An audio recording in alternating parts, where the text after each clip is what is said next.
everyone, how are you doing? This is MD Tech here with another quick tutorial. In today's tutorial, I'm going to show you how to set up and install your HP LaserJet Pro printer M404dw on your Windows device. So this should hopefully be a pretty straightforward process here, guys. And without further ado, let's go ahead and jump straight into it.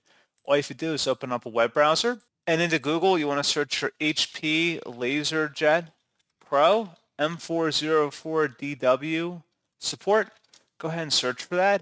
Best result should come back with an HP support page that says HP LaserJet Pro M404dw. Open that up.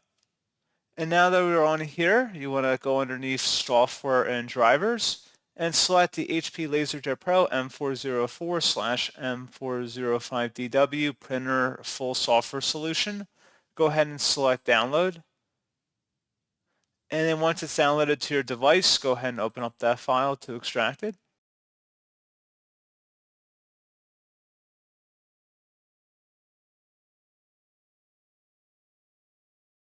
If you receive a user account control prompt, should be a verified publisher, HP Inc. Select yes.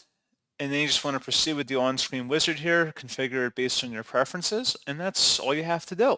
So pretty straightforward process on that, guys, and as always, thank you for watching. I do hope that I was able to help you out, and I do look forward to catching you all in the next tutorial. Goodbye.